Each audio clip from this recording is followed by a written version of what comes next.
Ladies and gentlemen, Munciana Courtside, show number 5. We weathered Hurricane Irma, weathered a trip to Canada. Randy weathered and had a very good weekend of high school volleyball coaching. So, as long as our hearts go out to those in Florida. Canada was very good to us, and like I said, Randy came away 2-1, so it's not such a bad week to get started off with. We got some good news. Mike Lingenfelter, Randy Gardner. All right. Past week highlights. We talked about Tuesday, kind of a big battle up north, Valpo, Crown Point. Seemed like it was a pretty good game, but Crown Point sweeps Valpo. Crown Point's really, really good. Yep. We talked about Chacon and big solid middles and rights. All of the pieces are in place for those guys. I think that they're going to have to be, towards the end of the season, to get a little less battle tested than they are right now. They've really bit off a pretty tough schedule. But they're awfully good, and Valpo's good. Crown Point's better right now. Yeah, right now. I do. Also on Tuesday night, we talked about it, kind of big news around here. Wapahani and Hagerstown battled and went 4, and it seemed like Hagerstown was right in the mix. There's a lot of up-and-coming programs, and I love what's gone on at Noblesville with Steve Hawthorne, and I've always taken exception to what Jason Young does at Hamilton Southeastern. Brian Dale is, I'd love to use the term resurrected, but there was no program really. They've really never been on the radar.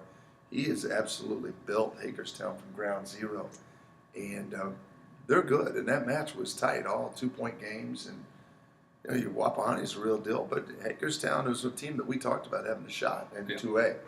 I think Wapahani's probably a little better than them, a little more seasoned, a little more physical in certain positions. But kudos both those teams. But that's a good win for Wap. Yep. Also on Tuesday night, the streak continues. The road team rolls in to HSC in Yorktown, takes down HSC. And not many people, traditionally, people don't roll into HSC and win. This is anything but a traditional year, as Jason Young and his Royals continue to try to figure out a lineup, and really more than anything, try to figure out a way to get people to mature as players. We look at these young ladies, and they're great athletes. We see them in the club season, we see them in the high school season, and they're phenomenal athletes. But sometimes we forget that they're young, and HSE is young, and I don't know how you promote or create and speed up growth, but I think that's Jason's issue, and Yorktown is simply fantastic. If not the best, one of the best teams in the state, and I still contend one of the best teams in this part of the country. Yes. Wednesday night, we talked about Delta heading out to Muncie Burris, and Delta ended up winning 4. Burris not quite ready for prime time. Yeah. And once again, not enough weapons.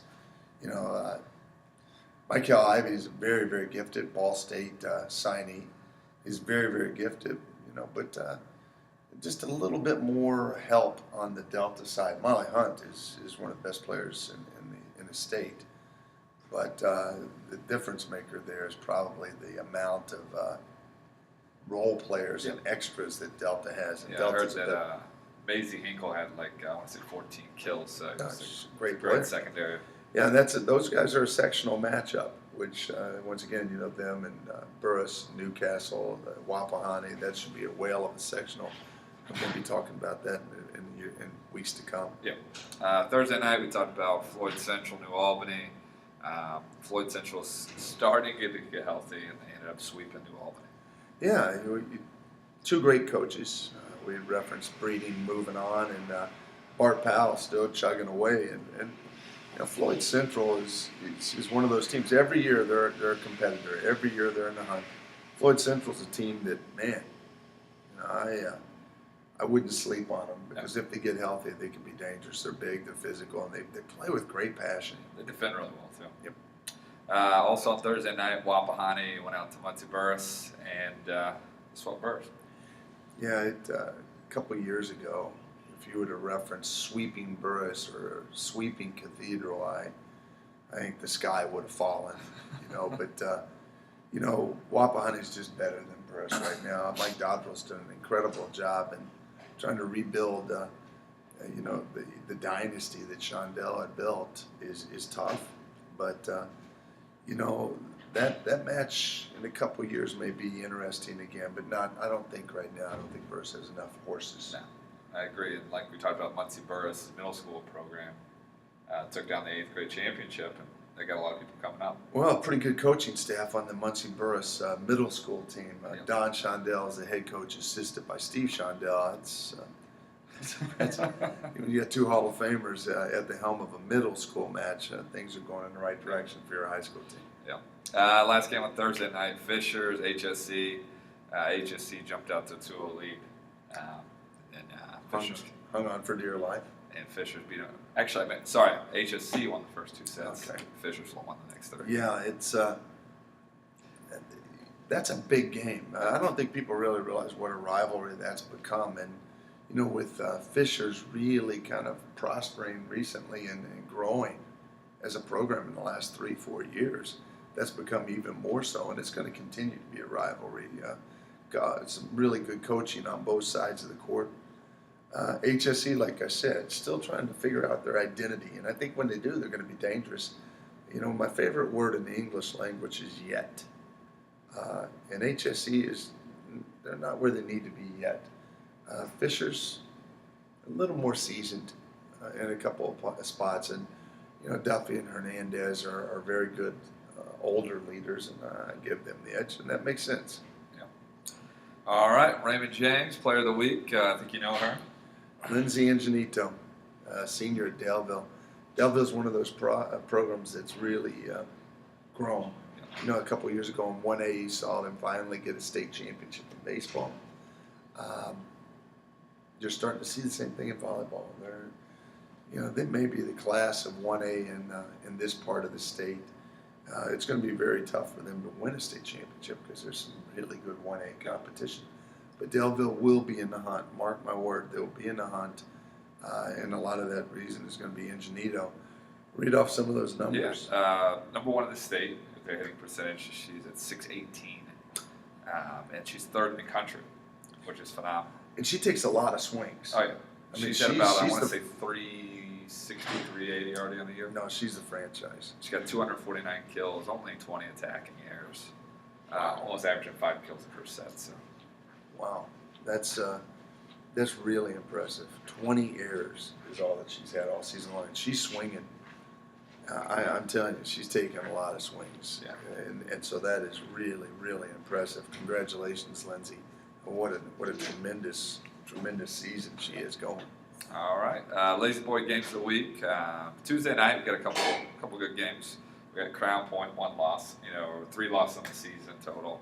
I think 1 in 4A though. And then Michigan City,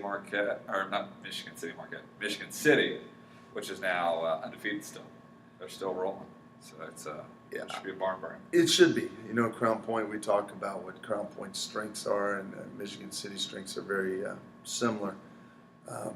I think that you're going to look at a game that's going to be a little tighter than the Valpo game, but I still like Crown Point to win that. I think that, I think it'll be contested. Yeah. But I like Crown Point. Yep.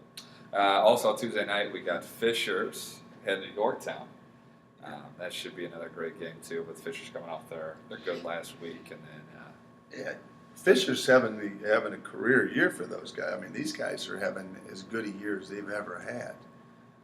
Unfortunately, Yorktown's having the same year they always have, and there's no letdown on Yorktown. I think that Hernandez will pose problems at the net. I think Duffy can put Hernandez into spots to make some plays. They've got some young kids on that Fishers team, talented pin, outside hitter, freshman, that if you get her the ball on the right spot, she can create problems against a smaller Yorktown team. This is obvious, huge size differential between these two teams. But I still like Yorktown's ability not to make mistakes. It's hard to go against Rosenthal, Knuckles, Murr, and those guys when you know that they're going to defend the heck out of it. The only kryptonite to great offense is spectacular defense. That's Yorktown's calling card. I like Yorktown in that match, but a good match. Yep. Thursday night, we always love this game, Avon versus Cathedral. Well, it's Year in, year out. legendary. You know, it's legendary. Gene Kesterson made it legendary, and Scotty McQueen, Avon, those guys have had some great battles over the year.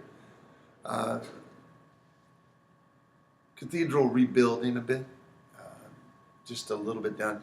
Still got to get some seasoning. Much like HSE, they need seasoning at a couple of positions, a couple of critical positions. You've had a White, meaning Peyton or Kendall White at the bro slot for the last 70 years. A new bro. You've had great setting. Shore and has done a wonderful job over the last 3-4 years. And so, those two positions, you get relative newcomers to those spots. Good players, and I think with time are going to be great players. But right now, in the interim, I think Avon is really good in the setting slot and really good at the net, and I think the backcourt plays better than it's ever been. I like Avon over Cathedral in that match. Noblesville at Zionsville, it'd be a great game, I think, if Noblesville was healthy, and they have some people banged up, but they're going to travel out to Zionsville. They're getting more people healthy. Yeah. They're getting healthier and healthier, and I think that everybody may be now finally released. Per my conversation with Steve last week, I know that Hine has been released. Now, keep in mind, release doesn't mean ready to go. Yeah. Release means that you're no longer forced to sit on the sidelines, but there's that getting back your mojo and getting back in the flow of the game thing that'll hinder. If this was a month down the road, it would be maybe even more different. Bowler still nursing a back, and Hines still coming off of a bad ankle. Got a kid his best server is concussed, just past that, and so Noblesville has had a tough year in that sense. Zionsville has had a golden year. Yeah. I think Zionsville a little too much for Noblesville right now, just from the standpoint that they're healthier and they are on a roll. Yeah. Noblesville's still trying to find their track, but they will. Yeah. They will.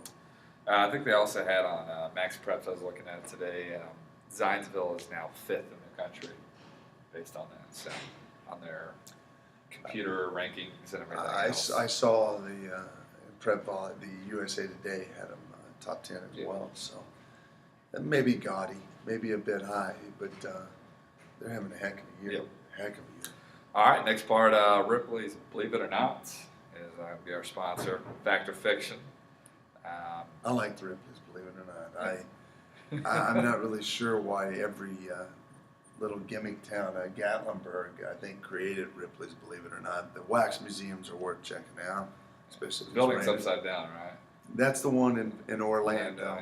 I've never gone into it, but I do like the Ripley's, believe it or not. A lot of freaky stuff rolling out of there. So, Ripley's, believe it or not, right now would be, wonder if I'm going to get to go on my vacation that was planned for 18 days from now to Key West. And so, I don't know. Yep. Well, fact or fiction, hit me. Setter's position, the deepest has ever been in the state. Is that the deepest? We'll go with in the state. Deepest in the state. A lot of very good volleyball players in the state of Indiana. Setter position, deepest. We talk every week about setters. I look down to the teams that were last week's top 10, and Goings, Rosenthal, Gerard, you just Hamill, you just keep rolling. All the Shaftmaster, Spence, it's endless. I mean, those guys are monsters. I mean, those are some of the best setters we've ever had in this area in the state of Indiana. So I could see why you would ask that. I'm going to go with fiction because of the outside hitters. Katie Baird out of Perry Meridian, and they're struggling a little bit. Junior out of Perry Meridian, tremendous outside hitter going to Stanford. Allison Cathy, New Albany. Kiva Stud is having a tremendous year for New Albany. Great player. Megan Miller is listed as a bro in the futures, 55th best player in the United States as a senior. Out of Alexandria is an outside hitter. Just got her 1,000th kill. You got her in there. Kinsey Knuckles, I think just got her 1,000th kill. And Kinsey Knuckles is, I think she had about 35 kills in last year's state championship game. I mean, Kinsey Knuckles is phenomenal. she's going to be a pro at the next level. She's a phenomenal outside hitter. Alice Stumler, you've heard me talk about the senior out of Christian Academy. Great. I don't need to get into it any more than that. Just great. Love her, one of my favorites. Little high flyer that tends to go under the radar is Allison Denneman at New Pal. She's been as great since she's been about 11. Yep. Heading out to Pepperdine, I believe. I mean, she's a great little player. Marissa Hornum, my favorite player to play against in club this year because she's the craftiest player in the state of Indiana. Marissa Hornum, I love her. She's going to end up going and being a pro at Purdue. 54th best senior in the country. I mean, the kid's all world. Morgan Chacon probably captured my attention more than anybody I've seen this year.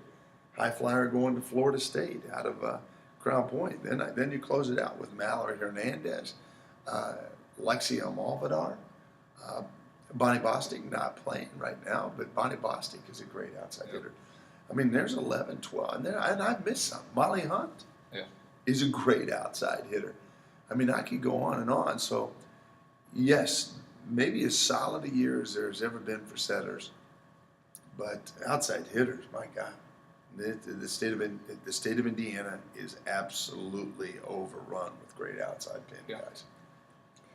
We always talk about there's always one team that's of standouts. You know, it's the Cathedrals of the world, the Yorktowns of the world. Can Zionsville, fact or fiction, go undefeated?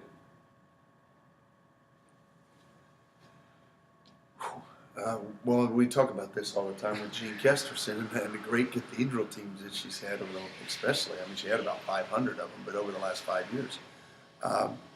Their schedule sure looks towards it.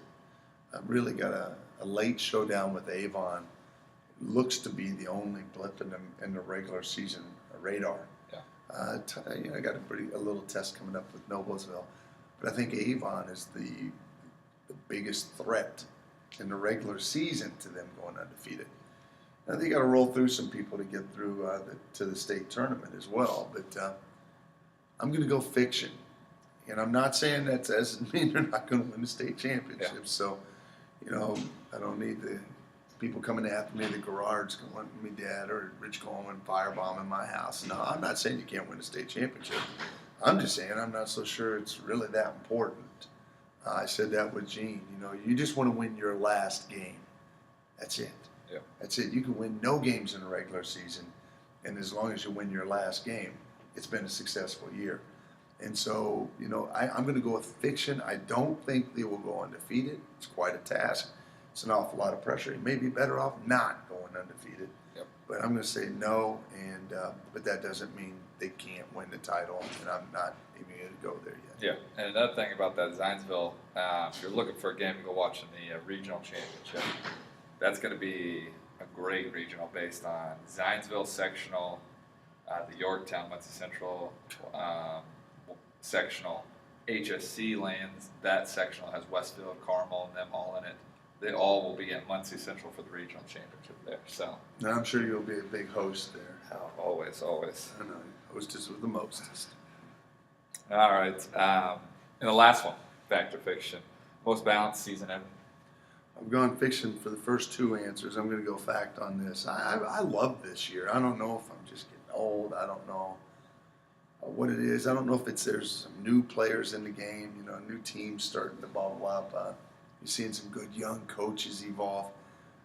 I think it is the most balanced year ever. I mean, you can't look and find, well, when Hagerstown plays at Wapahani that close, or, you look and go, Yorktown and Providence are now 4A, and some of the things that are going on with the success factor, I think by far the most balanced. The other thing I think is pretty cool is everybody's playing everybody. Yep. I mean, there are a lot. No one's ducking anybody. There's a lot of really good matches going on. Not as many last week as there have been the previous weeks, but I think that by and large, it is probably as balanced a year ever. 4A alone, you could legitimately argue 6, 7 teams. Yep. At the least 6 to 7 teams that could and should have a chance. And that's not even bringing into the fact that if some of the big boys that have always been great, HSE, Cathedral, and some of those guys, right the ship and get on it, which they could very well do. Yep. You know, that doesn't mention Floyd Central if they get healthy. You know, I could literally in a month throw out 10 teams, unless it clears up. It's muddy water right now, but as long as you don't stir it, it'll eventually settle, and then we'll have clear water. And so I'm waiting for clear water in about a month to make the call on that. But it is balanced, and it is extremely muddy right now, and it is extremely fun. Yep. It is fun. All right, Gear Munciana top 10. We had a few honorable mentions. We got Michigan City, now 13-0. They got the big showdown this week, like we talked about. Beat Lake Central and Chesterton. And then CAI, only played once this past week, played Seymour, big 4A school down there, and Yep. took those guys down. The Straits 15-1 on the year now. And Penn is 15-1, took down always a great team, Mishawaka Marion Yep. and Jimtown. Both those they won in 4. So Those are 3 great teams. Yeah. You know, when you're looking at 3 teams with a combined 43-2 record, that's pretty impressive. on the outside 10. That's our honorable mention. That's impressive. Yeah, outside of the 10. Well, let's get it going now. All right, number 10. Yeah, it's you could almost hit last week's rewind. Yep. Everybody, for the first time, I think ever in the history of the show, I think so. every single team in the top 10 won every single match they played this week. Number 10, Wapahani. Hagerstown, who gave them a good run, and then spanked Hancock, Eastern Hancock, and Burris to finish the week up. And they're sitting at, 8-1, and and I think that they're probably due for another test. I think that test will probably come in the Delaware County tournament, in which Wapahani and Yorktown are the first match. They're the opening match of the tournament, and the winner of that match gets Delta, who got the bye. So all of the quote-unquote powers are in that one bracket, Okay. and so that's going to be interesting. I think that'll be the next real test for this Wapahani team. Yeah, I agree. All right, number 9. Newcastle, still crazy. I don't know. There's just still some energy missing there. I don't know if it's plugging pieces. I don't know if it's personality. It's just all they're doing is winning, which is fine. Yeah. But I don't see that synergy that is needed to win a state championship yet, and I think that is got to come for them to move up and get better. But I just don't see that purpose-driven approach to every day, every way that they're going to need. But in the interim, all they're doing is winning 14-3, and they're playing a good competition. And they didn't have a big competition week last week. Yeah, I watched them a little bit. The Newcastle invite. There were some sets where they really were just clicking and rolling through. They had a couple sets where they kept the team single digits. But then they had a couple sets where they had their ups and downs that we talked about, where they're trying to figure it out. Well, so, yeah, I mean, keep in mind, one of the best players in the country is on that team. Melanie Chefmaster is one of the best players in the country. Make no mistake about that. But she's also a sophomore. So, like I referenced earlier, I mean, the young lady may be 6'3", and she may have every accolade known to man, but she's still a pup. She just got her driver's license, for God's sakes. Yeah. And so they're going to have some up and downs based on her as well. But I really think this team needs to find an identity, who they want to be and what they want to do. When that occurs, it can be pretty dangerous. And another thing, just talking about those guys, you're talking about a freshman middle at Wilkinson. You got a freshman left side. You got a freshman libero. You got a sophomore DS that's battling with the libero. Freshman. You got a sophomore setter like you're talking about. You don't have a lot of. No. And that's what I'm saying. across the board. Yeah, They've you're got to seek an identity to move up and to be a 3A, to really take over 3A. Yeah, no doubt. All right, number 8, still rolling. Covenant Christian. All they're doing is winning. 18-0 and having a bang up year. We talked about Christian Academy several years ago. We brought them up on this show, and next thing you know, lo and behold, they end up in back-to-back state championships. Covenant Christian is a team that I see the same way, and I think they're good, and I think they've got a couple of kids who are impact players, And I think coming to Christian is going to be a tough out for somebody later in this season. Yep. All right, number 7. Fishers took down Lawrence North. Nick Cox's Lawrence North team still struggling to find ball control. HSE still struggling to find, as I referenced earlier, seasoning to where they feel like they're ready to go. And in the interim, Fishers has won 11 out of 12 matches, and I think their only loss was to Zionsville, if I'm not mistaken. And, they've got the pieces. HSE's got the pieces. They're going to have to defend the ball a little bit better, and they're going to have to be able to maintain a consistent intensity. But if they can figure that out, they're one of the teams that could be in the hunt. Yep. All right, number 6.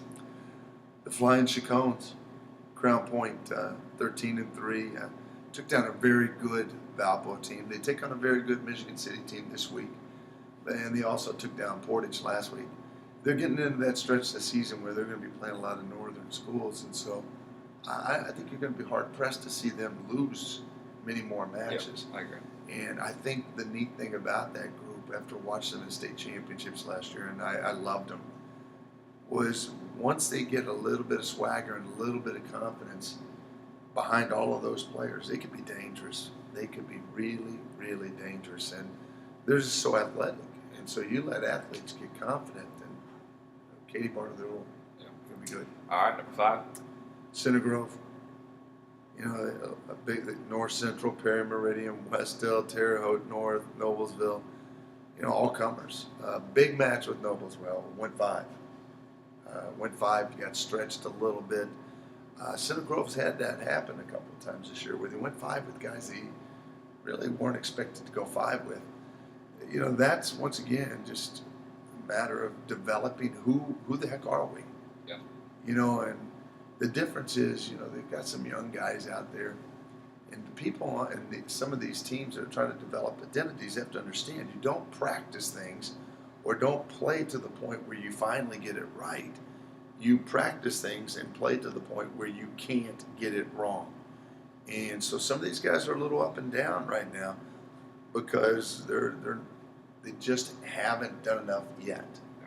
They haven't developed the things that you need to be consistent. And when we talk about how balanced this season has been, there's really been 3-4 teams that have been crazy consistent. The top 4, crazy consistent. Yeah. The next 6 have had up and down moments. And so if those guys could right the ship and figure out who the heck they are, this baby is going to be a great foot race down the stretch. If they don't, these top 4 teams are going to they're going to really dominate the rest of the way. Yeah. All right, number 4. Providence. Stay put at 4, and you can put them anywhere from 4 to 1. Yeah. Beat Columbus East, beat Castle, beat Carmel. All they do is beat people. And Parika's group, and they're getting ready to hit stride. They've got great leadership. Great senior leadership is critical down the stretch. And all of these teams that we're going to talk about, the top 4 teams, have insanely talented senior leadership. Marissa Hornan has been there. All she's done is state championships, and that's all she knows. And trust me, in her senior year, she's darn well not going to want to leave without that one on the table. And so Providence is my 4. All right, number 3. So you talk about senior leadership. Zionsville, undefeated, nine seniors. They knocked down Carmel, West Lafayette, Bloomington North, Cardinal Ritter. Big wins. Big wins. Anytime Zionsville takes out Carmel, and even though Carmel's having a down year or a rebuilding year, I shouldn't say down, there's still big wins. Yep. And Zionsville is a team that their time is now. The time is now for Zionsville to strike, and they've got all the components I talk about. Senior leadership. They've got 9 seniors, and 6 of which are really on the court a ton. They got a senior setter who is very gifted. They've got solid pins and middles, Daniels and Eisenbarger. They've got all of the pieces of the puzzle. They've got a coach who's been there, Coleman. So Zionsville's a threat. Yep. Don't sleep on Zionsville. Even though I said I don't think they'll go undefeated, who cares? Yep. All Zionsville wants to do is win a state championship. No doubt. All right, number 2. Yorktown, take down HSE, Mount Vernon, Columbus East, Fort Wayne, Bishop Dwenger. I mean, They were also undefeated. Undefeated. Yep. Yorktown is making things look really easy. It's really kind of fun to watch because it's old school volleyball. They're going to defend it. They're going to pass it. They're going to make you make mistakes. They get it. This team. I oftentimes say that to be in the top 1% of what you do, you have to just really be willing to do what the other 99% of the people won't do. I didn't say can't. I said won't. And so the key with Yorktown is they're in the top 1%. They're in the top 1% of the teams in the nation, much less the state of Indiana. They're in the top 1% mainly because they do what everybody else won't do. Their work ethic is untouchable. Their commitment is untouchable. Their coaching is as good as anybody in the country. Their ball control and defense, like I said, I throw out Stinson, Knuckles, Murr, Rosenthal. When your setter is never ever set, other than the high school really, in his season to become a pro in the club season and in her freshman year at the next level in college, and she's your setter, I don't know how you find a chink in the armor there. Those guys, they handle the ball as well as anybody. And they've got senior leadership. They've got senior leadership. They got a senior setter, and they've got a coach that's been there. Once again, they've got everything they need. Everything that all of these top 4 teams all have the same things. Yep. Senior leadership, senior setter, and a coach that knows the way home. And that's going to be a key. That's why Yorktown stays right there too. Yep. All right, number 1 again. Avon, and people argue with me that we could move them down. My argument would be why? Why? They got dinged by Center Grove early, a Center Grove team that no one expected or no one really knew what to expect out of them. And got beaten in a tough 5-gamer, then they get beaten and they get taken to the max in a 3-game, best 2 out of 3 by Assumption. They haven't hit their stride yet. I'm telling you, I watched Johnson and Goins still misconnect. If Johnson and Goins connect and Eastridge becomes the force on the pin, on the back pin, this team has got the ball control to get it to the setter. They've got as good a setter as there is in this part of the country, and they've got some of the most physical kids in the state on the net. They got a little glip. They got a little bit of things they want to shore up on the left side here and there, where they can be a little stronger. But I tell you right now, senior leadership, senior setter, and Scotty McQueen knows his way to the barn. So that's my top 10. I think my top 4 could almost be 1A, 1B, and 1C. They're all right there. This is going to be a heck of a finish. Should be a good week of volleyball. Hopefully, it's a better week for our nation. My heart goes out. I'm a big fan and spend a great deal of life in the Virgin Islands, a great deal of my time in Key West, a great deal of time in Sanibel Island, and all of those guys are fighting for their survival today. So my heart goes out to them. Hopefully their week brightens, and hopefully yours does as well. That's us. Have a great week of volleyball.